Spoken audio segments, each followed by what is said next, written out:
Welcome, fellow travelers. It's Mickey Gold. Today I wanted to talk to you about the full moon. And the reason I talk to you about moon cycles is because of the fact I want us to have the best advantages we can have.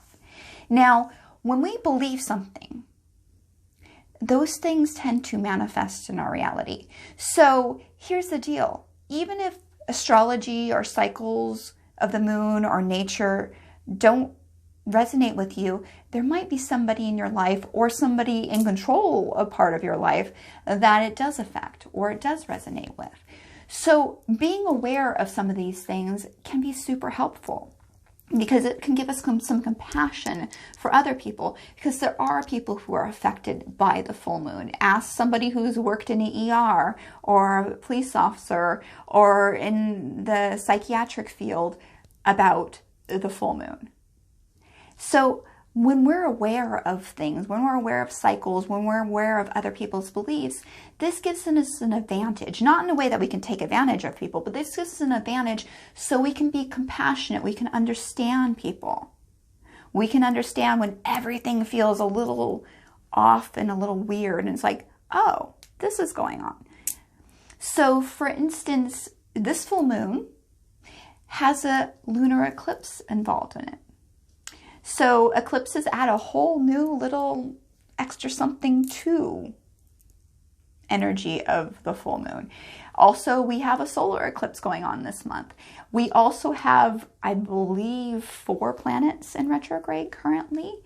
And that seems to have effect because I've been looking at the Facebook memes, and I know Facebook is not necessarily the, end all be all of education on things. However, there was the LA protest in 92, I believe, that happened during one of these planets in retrograde.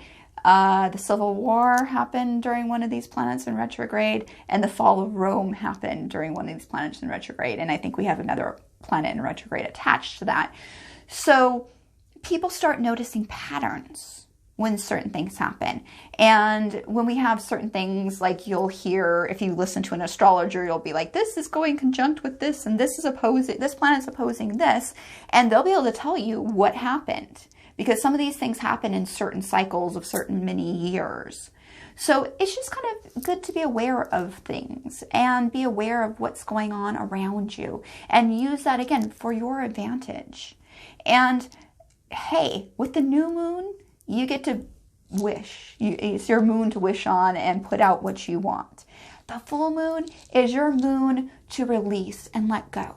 Because let's face it, it's been, even if you've been true to your path and you've been like ignoring all the stuff, the news, and you haven't really peeked your head out, one can still feel that things are really busy right now. Things are really going on.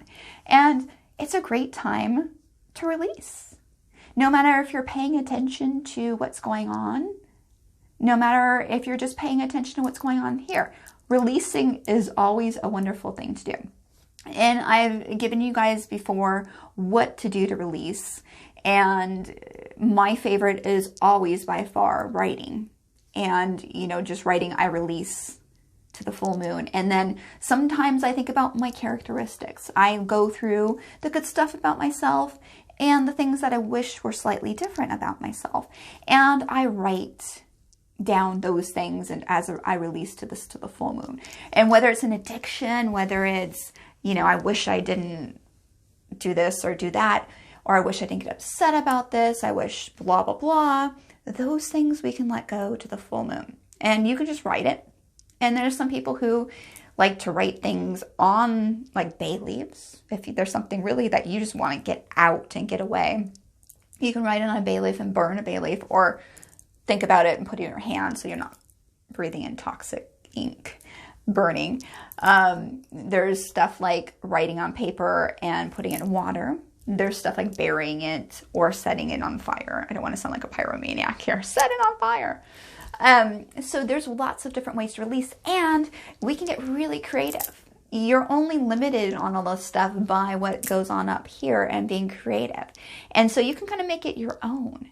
I have around my house, I have a bunch of different things that represent the moon cycles. And for me, it's just something that, especially being a woman, it kind of goes with our hormonal and body cycles too.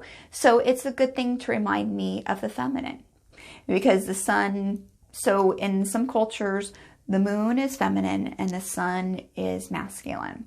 So it's nice to be able to celebrate. And even if you're a male, celebrating the feminine inside of us, because we all have feminine and masculine traits.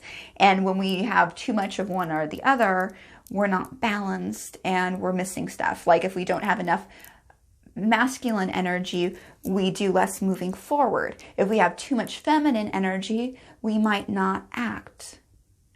And so we need that balance. So it can be taking time to just honor yourself. It can be honoring nature. It's a really good way to get close to nature. Going out, standing outside and looking at the moon, this beautiful moon that we have, and just paying attention, because there's more than the full moon and the new moon. There's quarter, first quarter, last quarter, waxing, waning, gibbous, all these different things.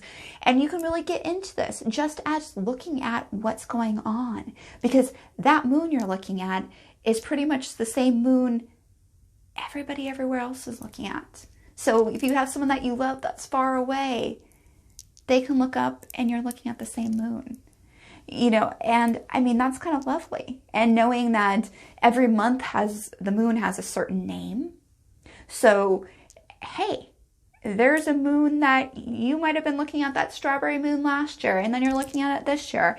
And it's really kind of cool. It helps us look, some of this thing, looking at the stars, helps us realize how small some of the things that we're dealing with. And we can look back, and people all the way back have been looking up.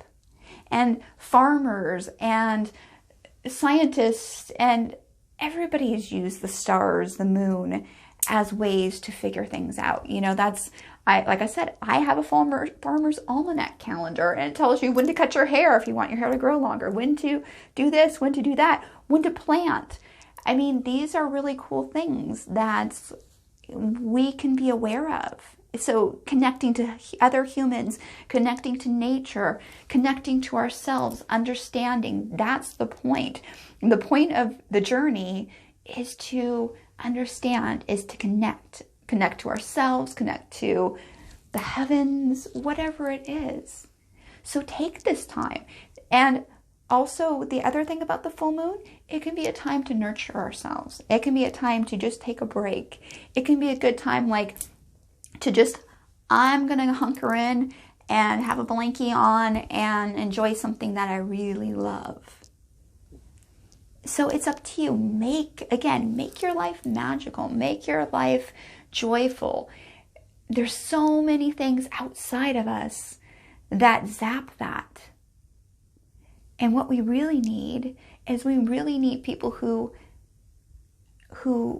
live magic, who live like children in certain ways, that can celebrate, that can enjoy. Go outside on the full moon, howl at the full moon, whatever, just enjoy. Enjoy these beautiful things that no matter what's going on in our world, you have this available to you. So be kind, be loving, peace, love, namaste. Enjoy the full moon, guys.